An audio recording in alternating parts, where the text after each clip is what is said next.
você, seja bem-vindo a mais uma live da Oliveira e Carvalho, Auditoria e Consultoria Tributária. Daqui a pouco a gente vai conversar com o doutor Bicalho, que vai estar aqui falando para a gente como é que faz para poder morar nos Estados Unidos, né? A gente sabe que, a depender do que vai acontecer em 2023 no Brasil, se de fato houver uma tentativa de venezuelização do Brasil, né, se as propostas aqui do candidato da esquerda prevalecerem, né, a gente corre risco sério disso aqui virar uma Venezuela, né? E aí eu tenho sido procurado por muitos empresários perguntando, e aí, o que faz? Meu Deus, eu vou ter que me mudar para os Estados Unidos, né?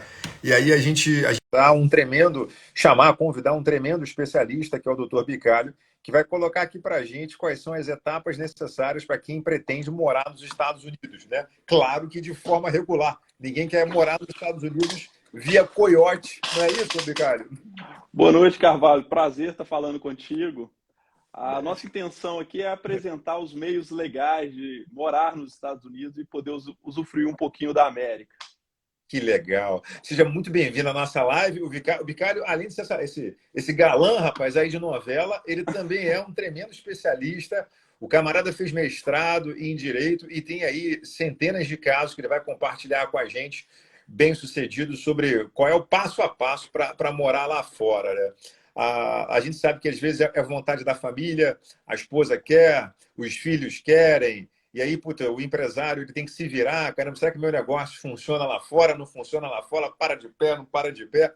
Mas o nosso foco aqui hoje é na questão de documentação, de dever de casa, porque tem muito milagreiro, né, o Bicário? Já fui procurado por algumas empresas que dizem, não, a minha taxa de sucesso, eu vou organizar a sua vida para morar lá fora. Ó, a minha taxa de sucesso é 101%. Aí você olha assim para a cara do artista, aquela pinta de a garantia sou eu, né? E uma coisa que eu gostei muito de você, a gente já tem uma certa idade, a gente gosta muito de gente que tem a capacidade de falar dos seus pontos fortes e dos seus pontos fracos, né?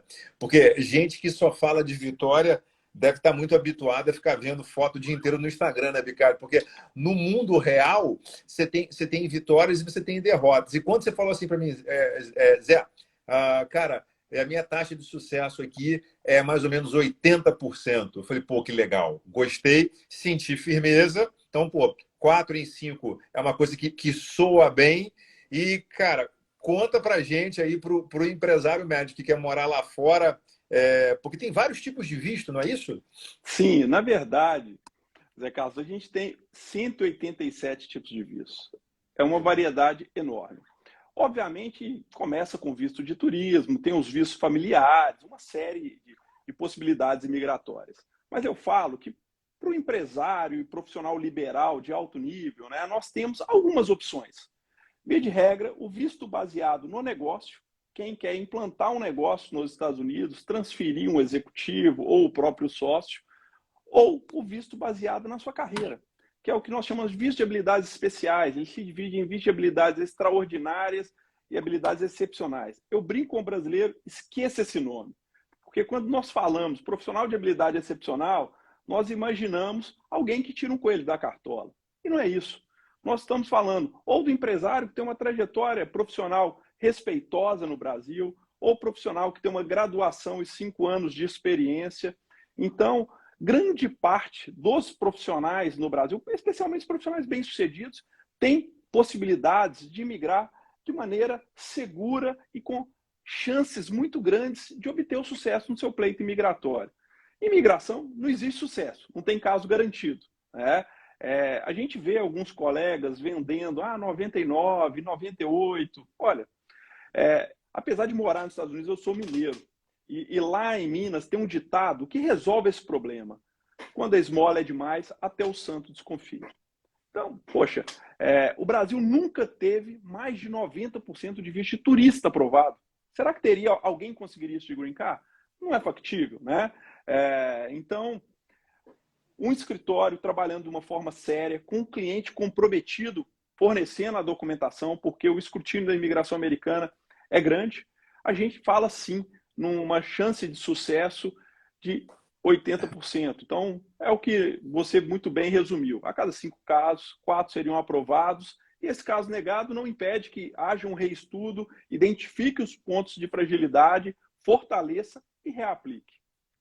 Que legal. E você está orientando a gente, Bicário, que quando aquele visto lá, baseado em habilidades extraordinárias, pede a comprovação dessas habilidades extraordinárias, não é um Einstein, não. Quer dizer, como você muito bem colocou, lembrando que a grande maioria da população americana não tem nível superior, só o fato de você ter nível superior no Brasil já é um requisito para comprovar essa suposta habilidade extraordinária. Eu imagino que haja outros, publicações, experiência, participação, palestras, quer dizer, tudo conta, é verdade? Tudo conta. Eu vou dar o exemplo do visto EB2NW, que é o mais comum. Ele tem 3 caminhos. Um caminho para quem tem mestrado, doutorado, é bem específico. Um outro caminho para quem tem graduação e 5 anos de experiência. E um terceiro caminho para quem preenche 3 de 6 requisitos. Sendo que um dos requisitos é diploma, o outro está vinculado à associação de classe e o outro está licenciado. Então, assim, em tese, um contador que tem CRC, teoricamente, preencheria esse requisito. O grande ponto nerval do processo imigratório por essa via é que depende de que o imigrante comprove que ele vem para os Estados Unidos para somar e não para subtrair. E aí é uma história que tem que ser contada. E essa história ela é contada com os planos profissionais, ele vai colocar ali, explicar o que ele pretende, cartas de recomendações, que são pessoas que conhecem a trajetória profissional e vão falar a respeito, ou seja, é uma história que é construída para o caso. Os casos normalmente são muito densos, são grandes porque, além de toda a documentação do imigrante, a gente faz uma pesquisa mostrando o impacto desse imigrante nos Estados Unidos. E os Estados Unidos têm uma característica muito interessante, Carvalho.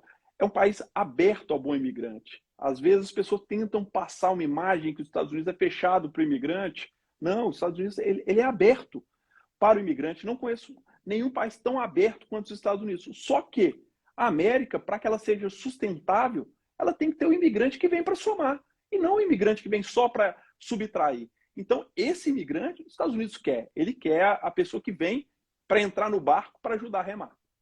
Pô, que legal isso, que bacana. E o dever de casa o postulante tem que ajudar também, não é isso, o Bicário? Sim, porque o que acontece? Nós entendemos de direito. E eu não conheço a história do cliente. Então, nós precisamos que ele nos ajude a contar essa história.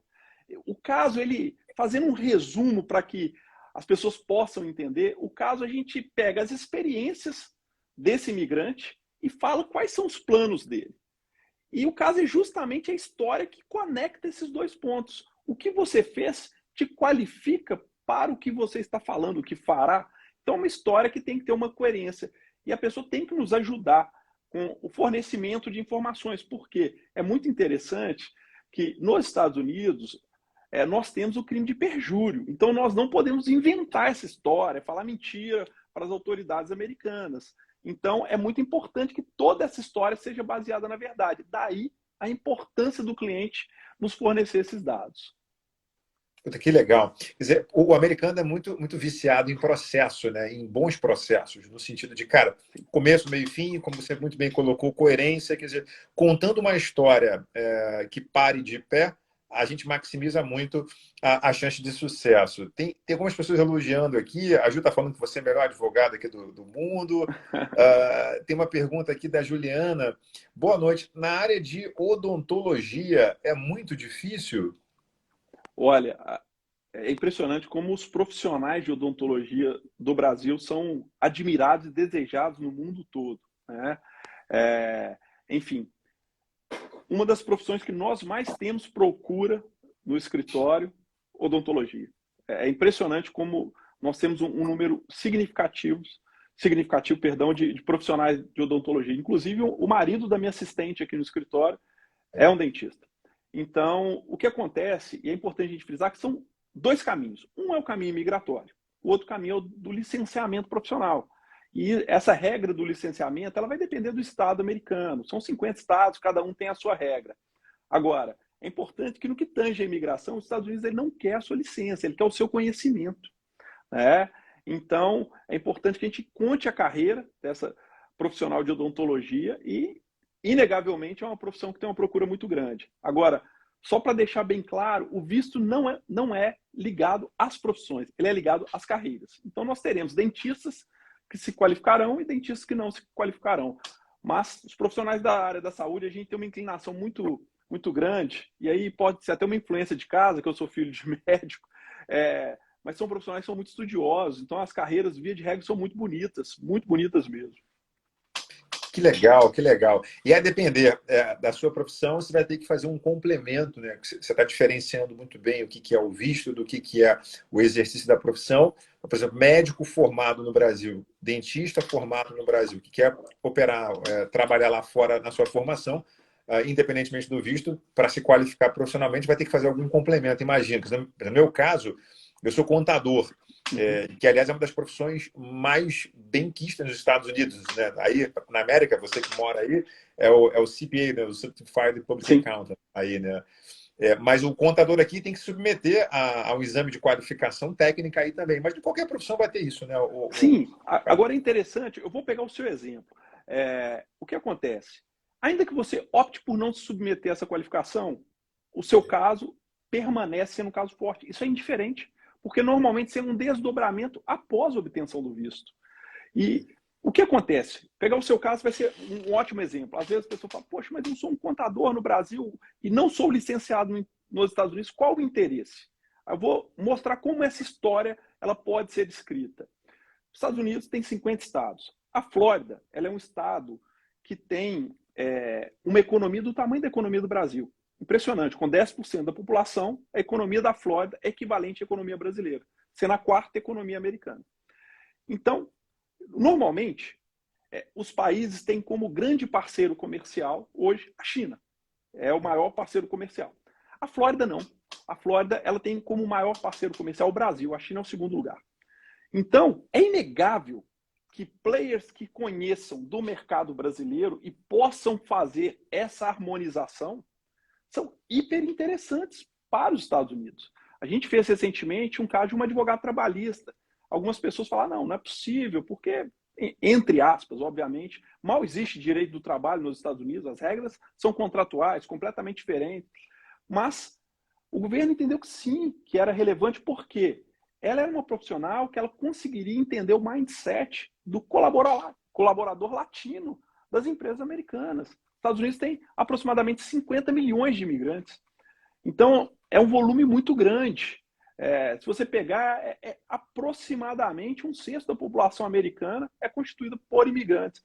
Então, é muito importante que os Estados Unidos tenham players que entendam desses mercados que se relacionam muito com os Estados Unidos. Então, existem diversas formas de você contar essa história. Eu peguei o caso da contabilidade, porque, inegavelmente, quando uma empresa americana começa a se relacionar com o Brasil, um ambiente tributário e contábil extremamente complexo, muito diferente daqui, ela precisa de pessoas para fazer essa harmonização. Então, a história ela é mais ou menos nessa linha. Quis fazer essa analogia para que as pessoas pudessem entender. Ué, que legal que você está orientando a gente. Diz, inclusive, que na Flórida tem tanto brasileiro que a Flórida é considerado o estado brasileiro mais próximo dos Estados Unidos, né, Vicário? Não, dá para ir para os Estados Unidos de carro, da Flórida, né? São 2 milhões de brasileiros, é verdade isso? Cara, assim, as estatísticas de imigrantes, elas são muito difíceis da gente ter uma confiabilidade, porque tem imigração legal e ilegal. Mas eu posso te falar assim, que o número de brasileiros ele é enorme, né? E a gente percebe, você que está no Rio, a gente tem loja do Flamengo aqui em Orlando, que vende camisa do Flamengo, loja oficial do Flamengo, restaurantes brasileiros, restaurantes que você vê o jogo do seu time, enfim. Então, a Flórida tem uma relação muito próxima com a América Latina de maneira geral. Eu brinco que Miami é a capital da América Latina e nós temos a comodidade de ter um voo direto. Eu lembro quando eu me mudei de Belo Horizonte, e a primeira saída do Brasil, quando é a sua saída definitiva, existe um sentimento dos parentes, é quase como se fosse um falecimento. Morreu. E hoje, assim, acho que as pessoas nem sentem tanta falta, porque a gente acaba tendo uma interação e nós estamos a 8 horas, né? Ou de Belo Horizonte, ou do Rio, ou de São Paulo, e nas cidades do Norte e Nordeste até menos. E eu brinquei, falei, poxa, Eu, como mineiro, que passei muitas férias em Cabo Frio, eu levo mais tempo de Cabo Frio para BH de carro do que eu levo de avião de Orlando para BH. Então, Muito legal. é muito mais perto do que a gente imagina. Ô, Bicário, a tia Keila tá brincando aqui que pô, é tão latinizado que não precisa nem saber falar inglês para morar na Flórida, né? Meu Deus. E deixa eu te perguntar uma coisa. A gente ouve muita história de valor, né? Assim, putz, eu já vi gente que pagou US$ 500 mil, já vi gente que pagou. Eu tenho um conhecido que mora aí, o caso dele acho que é atípico, ele conseguiu aí o Green Card em 3 meses, né? Mas a esposa é da área de saúde, foi naquela época da Covid, e pode ser que isso tenha facilitado, que olharam com bons olhos. Opa, uma profissional de saúde pode ser que seja importante aqui para a gente. Ele conseguiu o visto em 3 meses, mas ele pagou, acho que, sei lá, R$ 200 mil. Eu já vi gente cobrando 10 mil. O que é um. Quer dizer, para o empresário médio, é claro que você, para dar essa posição, Ricardo, você vai precisar entender a história de cada um para melhor acomodar a história e os planos em função dos diferentes tipos de visto. Mas se a gente fosse pegar uma média de um profissional liberal, um contador, um advogado, um consultor ou um empresário que está querendo morar, que estudou, que tem nível superior ali, mas talvez não concluiu o mestrado, quer dizer, na média, né, mais ou menos quanto ele gastaria considerando tudo, considerando uma assessoria especializada, considerando taxas, quanto é que ele teria que desembolsar nesse processo para poder ter êxito? Tá.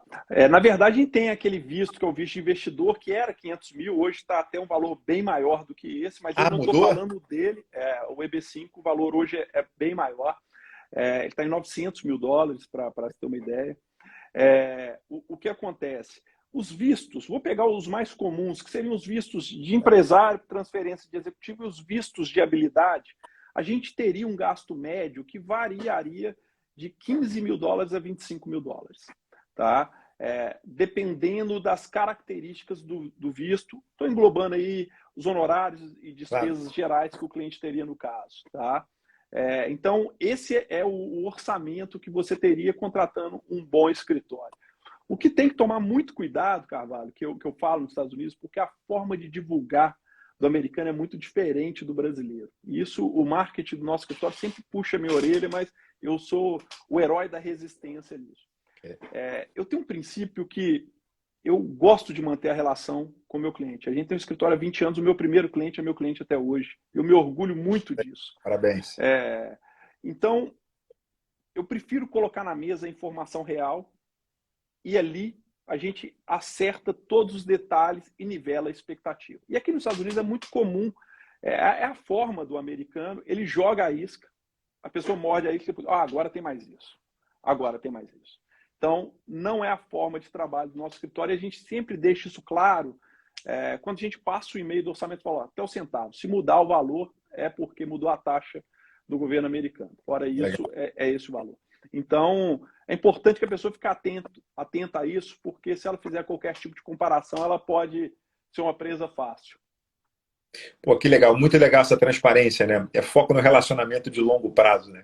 Vai ganhar a vida inteira. E ainda mais a gente, né, o Bicalho, que vive de indicação, né? Sobretudo o setor de serviço, que produto você tem a qualidade embutida no produto, mas serviço é referência, serviço é boca a boca, em muitos casos, né? Então, tem um monte de gente elogiando aí, quer dizer, é possível que um ou outro tenha sido teu cliente, esteja satisfeito aí com a tua entrega. Quantos projetos você já fez, o Bicalho? Você tem esse número ao longo eu do não tempo? tenho de cabeça, mas são centenas de processos que nós fizemos. E principalmente nos últimos anos, são muitas pessoas que nos procuram, né? Enfim, o principal motivo é violência. A gente vem numa escalada de violência do país, e principalmente períodos eleitorais também. A gente vive esse temor, as pessoas não sabem o que espera. E eu brinco, Carvalho, o seguinte: eu sou brasileiro, moro aqui há muitos anos, mas sou brasileiro, sou apaixonado com o Brasil, sofro com o meu time de futebol, acompanho, enfim, tudo isso. Se você torcesse para o Flamengo, ia sofrer menos. Desculpa, não precisa só um adendo aqui. Olha, no Flamengo eu teve vários clientes, mas eu sou cruzeirense. Esse ano é o ano da nossa virada. Esse ano vai, esse ano vai. Mas o que acontece? O que eu vejo é que a violência no Brasil, principalmente para quem tem filhos adolescentes, né, que é o meu caso, ela está tirando da gente a possibilidade dos nossos filhos desenvolverem habilidades sociais. Por que que eu falo isso? Meu pai, ele me pedia para buscar talão de cheque para ele no centro de Belo Horizonte, eu ia de ônibus. Eu devia ter 11, 12 anos, 13, não sei. Buscava o talão, tinha a folhinha assinada, levava para casa, passava lá, passeava.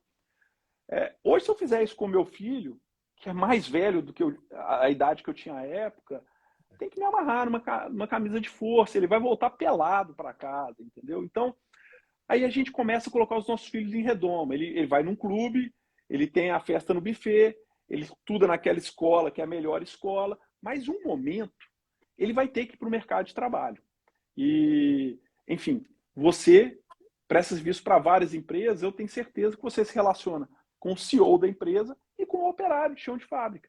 E você tem que ter habilidade para lidar com tudo isso. E a violência no Brasil está tirando da gente a condição de desenvolver essas habilidades dos nossos filhos. Então, esse acaba sendo o grande motivador das pessoas por buscar os Estados Unidos.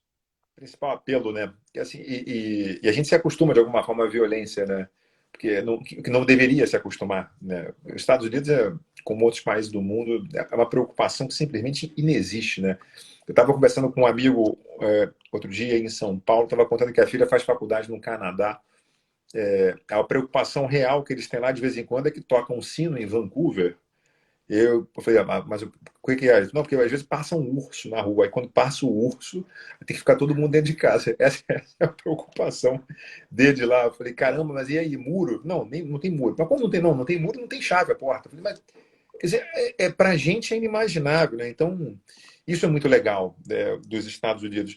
Agora, falando um pouquinho durante o processo, quer dizer, o camarada conversou com a família, amadureceu a ideia, cara, estudou o mercado americano para saber se o negócio dele funciona nos Estados Unidos, se ele vai desenvolver alguma outra atividade. Aí, pontapé, né? Passou as informações, algumas reuniões com você para entender o melhor caminho, deu entrada no processo, ele já se muda para lá, quer dizer, ele entra com visto de turista e troca o visto depois, ou ele primeiro conserta aqui, ou cada caso é um caso? Existem duas formas, cada caso é um caso. Vou explicar rapidamente como são as duas. Uma é o que nós chamamos de processo consular. A pessoa ela aplica esse processo e aguarda o desfecho dele. Quando o processo é resolvido, ela já entra com a documentação legal. Nesse interim, ela pode entrar e sair nos Estados Unidos com visto que ela já possui. Por exemplo, um visto de turismo. Ela vai poder dentro dos limites do visto de turista. Existe uma outra modalidade, que é para quem vem para os Estados Unidos, se apaixona com o país e fala, eu não quero ir embora. A pessoa tem que estar nos Estados Unidos por pelo menos 90 dias e ela pode fazer um procedimento que é chamado de ajuste de status. Ela entra com o processo e informa a imigração, estou pedindo para mudar o meu visto. E ao pedir essa mudança de visto, nós já fazemos uma solicitação de autorização de trabalho e autorização de viagem. Enquanto essa documentação não chega, a pessoa não pode trabalhar e não pode se ausentar do país. Ela fica, entre aspas, com limitação, tá? Sob pena de abrir mão do procedimento. Quando essa documentação chega, é um cartão que ele é parecido com o Green Card, só que ele é avermelhado, né? Não verde. A gente chama de Combo Card. Ele vem com autorização de trabalho, autorização de viagem. Ela pode trabalhar normalmente e pode se ausentar do país. Então, existem as duas vias. O que eu falo é que a pessoa que opta por aplicar dentro dos Estados Unidos, ela tem que estar ciente das limitações, né? É uma escolha que ela fez. E as pessoas me perguntam muito, o que é melhor? Na verdade, eu não tenho essa resposta, depende das pretensões pessoais de cada um. Porque eu já encontrei situações de amigos que foram na modalidade 2 e, puxa, por algum motivo tentaram voltar para o Brasil, motivo de doença na família, e a decisão é crudelíssima, né? Porque nessa situação, sair do Brasil significa... Aconteceu com quem? Com um amigo pessoal, a mãe passou mal, e aí foi internada, e tinha possibilidade de morrer. Olha que sinuca de bico, Bicalho. E aí você ou sai e abre mão de tudo, né? Ou ora para não ir, né? Eu até conto para os clientes, porque muitas vezes, na hora que a pessoa está vivendo a situação, ela não consegue sopesar as nossas limitações. Eu perdi minha mãe ano passado. E tinha uma pessoa na minha família que estava com um procedimento exatamente nesse status. E ela não pôde vir visitar minha mãe, não pôde ir no velório da minha mãe. E assim, e o nosso escritório trabalhava no caso. Então, se tivesse alguma possibilidade, né, será que nós não teríamos agido? Então, é importante que a gente coloque isso na mesa para que as pessoas possam, de fato, avaliar. Agora, eu percebo que essa decisão ela é muito particular, porque as pessoas têm apetites para riscos das mais diversas maneiras. Então, algumas pessoas são muito conservadoras, eu sou mais conservador, outras já são extremamente ousadas. Então, cada caso é de fato um caso. Que legal. Maravilhoso. Ricardo, você tirou muitas dúvidas que a gente tinha com relação a valores, com relação a tipos de visto, com relação a já tem que estar dentro, não precisa estar dentro. Quer dizer, é uma coisa, pelo que eu estou entendendo, muito ao gosto do freguês, né? Cada um que Exato. define o que quer, quando quer, e aí sentar, e aí... Você me mostrou uma vez uns videozinhos, cara, do teu canal, da tua página, que eu fiquei encantado. São vídeos muito objetivos, de 1 minuto, 2 minutos, explicando cada tipo de visto, e a pessoa já vai, opa, esse aqui serve para mim, esse outro aqui não serve para mim, não, né? Quer dizer, quem quiser mais informações, busca em qual página, Ricardo? Busca Na onde? verdade, eu tenho um canal no YouTube e o escritório também tem. Esses vídeos eles estão no canal da Bicalho, Bicalho Consultoria. São pequenos desenhos animados das principais modalidades, justamente para ter uma forma didática. Eu, como fui professor universitário por muito tempo, eu sempre gosto que o meu cliente esteja entendendo exatamente o que a gente está propondo e não navegue às cegas, né? Eu entendo que o cliente, quando ele entende, ele é um aliado de fornecendo informações para que a gente possa obter o melhor resultado para ele. Então, bicalhoconsultoria.com.br? O site é bicalho.com, tá? Bicalho.com, tá bom. Exatamente. No site bicalho.com, a pessoa vai encontrar todas as informações. Também no meu Instagram tem o caminho e lá também encontra o caminho para o Instagram da Bicalho. Enfim, lá você vai ter todas as informações e qualquer dúvida, nós temos acesso aí direto com todo mundo nas redes sociais. Estou à disposição para esclarecer as pessoas. Cara, muito legal, muito legal. Tem uma pergunta aqui da Isabelle Castro, a Bebel, muito querida. Quanto tempo, em média, leva o processo? Existe uma média? Dá para dizer Pois isso? é, não, dá para falar. Olha só, a gente tem, dentro dessas modalidades, existem algumas modalidades que cabe uma taxa que chama Premium Process. O que é o Premium Process? É uma taxa que você paga para que seu processo seja avaliado com maior brevidade. Outras modalidades não cabem.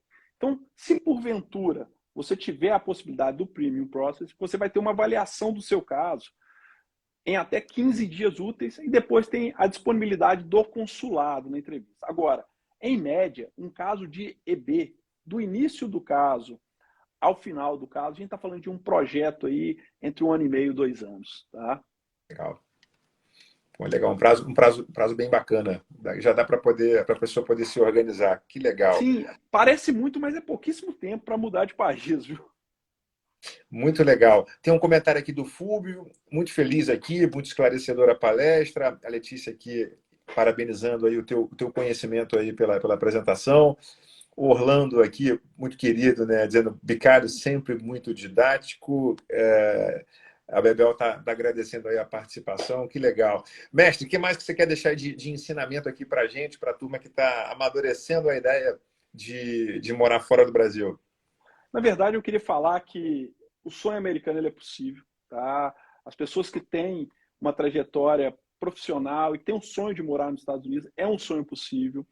Um outro ponto que eu gostaria de falar é que muitas vezes as pessoas imaginam que por você optar por morar nos Estados Unidos ou ter a experiência nos Estados Unidos, você está sendo menos brasileiro. Isso não acontece. Na verdade, você está adquirindo experiências para trazer boas práticas para o Brasil. Né? Você vai poder devolver isso para o seu país de uma forma ou de outra. Então, o que eu queria deixar é o sonho americano como algo possível e viver essa experiência é algo que vai enriquecer não só a sua vida, como sua trajetória profissional e que você vai poder devolver para o seu país de alguma maneira. E queria demais, Zé Carlos, agradecer pelo convite e falar que você pode tomar o lugar de vários âncoras aí na televisão, que você foi extremamente objetivo e direto nas perguntas. Vamos juntos, vamos juntos. Deixa eu tirar mais uma dúvida com você, que é o campeão, ô Bicalho. Por exemplo, tem gente que aplica lá para o Green Card, que você consegue o Green Card e depois avalia se faz sentido adquirir ou não a cidadania americana, que são processos independentes, né? Alguém que já tenha duas cidadanias, me perguntaram, ele pode ter também, por exemplo, eu sou brasileiro e português, né? Eu posso adquirir a cidadania americana depois do Green Card, e para isto, teria que abrir mão de uma das minhas duas cidadanias, ou isso não existe? Pois é, olha só, essa pergunta ela depende de uma análise que não é uma análise exclusivamente da lei americana. A gente teria que avaliar a legislação de todos os países. Por quê? Existem países que, quando você obtém a cidadania, você não pode obter mais do que duas cidadanias. Em alguns outros, você tem até que renunciar. Por exemplo, a China, se você obtém a cidadania chinesa, você tem que renunciar à sua cidadania de origem. Então, nós temos que pegar os exemplos de todos os países e avaliar. Tá? No caso do Brasil, o Brasil permite que você tenha, tá, uma outra cidadania, não tem nenhum tipo de problema, a não ser que, de alguma maneira, o Ministério da Justiça questione isso. Isso normalmente é questionado se tiver uma motivação criminal, tá? O que não acontece com a maioria das pessoas. Que legal. E para os Estados Unidos não tem impeditivo nenhum, né? Quer dizer, Nenhum. o fato de... Legal. Nenhum. Então, a legislação imigratória americana é uma legislação muito aberta, né? Até pela própria característica do país. Fantástico. Tem uma última pergunta aqui do Juliano Serafim. Como podemos marcar a consulta para entender o que seria a melhor aplicação? Eu acho, Juliano, o Bicalho já deixou claro aqui para a gente, quer dizer, você tem que entrar lá no site dele, né, bicalho.com, lá tem as informações. Eu imagino que a equipe do Bicalho vai fazer um appointment, vai marcar aí disponibilizar um horário para tirar dúvida, é isso mesmo? Sim, a pessoa pode entrar em contato tanto pelo site ou pelo canal do escritório. A gente encaminha um questionário prévio, até para que a reunião seja mais produtiva. São poucas perguntas, mas para que a gente tenha já o panorama e faça uma reunião já direto no visto, que é o visto indicado para o cliente, e não fique divagando em 187 tipos de vistos. Maravilhoso. Parabéns pela qualificação, pela prévia, né? Porque isso é atitude de eficiência, né? Já senta com o dever de casa pronto para ser mais eficiente, né? É um respeito ao tempo do cliente, é o nosso também, isso. né? Enfim, otimiza para todo mundo. Maravilha. Então, Juliano, entrar lá na bicalho.com, pegar lá o questionáriozinho e as explicações estão lá para você realizar o teu sonho. Pergunta da Tatiana Carvalho aqui, quando a Tatiana entrou depois, né? Ela é minha sócia aqui, né? Tem que ficar durante todo o processo sem poder sair dos Estados Unidos. O Bicalho já orientou a gente que são duas situações. Numa das situações, você desenvolve o projeto não estando lá, e aí você não precisa estar lá. No outro projeto, se você já estiver lá, então aí sim, pode acontecer de, dependendo da situação, você ter que ficar sem sair mesmo, né? É um período. Ela recebe uma autorização de viagem, mas esse prazo já foi 60 dias no passado. Tá. Com a pandemia, ele alongou muito. Hoje, a gente tem um prazo mais ou menos de 10 meses, que é um lapso temporal significativo, não tão grande, mas que a pessoa tem que avaliar o que pode acontecer ali, né? Perfeito. Maravilhoso. Que legal. Mestre, muito obrigado pela tua disponibilidade, parabéns pela tua didática, que é realmente excepcional. Antes de explicar para a gente aqui, te agradecer a turma que ficou com a gente aqui até agora. Então, e se você desejar mais informações, entra lá no bicalho.com, tem lá as orientações para você. E comandante, mais algum recadinho para a turma? Não, queria agradecer a todo mundo que nos acompanhou e te agradecer demais pelo convite. Foi um prazer estar aqui e o que precisar, conte comigo. Show de bola. Obrigado, Bicalho. Obrigado a você que ficou com a gente até agora. Um ótimo fim de dia para você, um ótimo fim de semana, abençoado, e a gente se vê na semana que vem. Um abraço grande. Tchau, tchau. Tchau, tchau.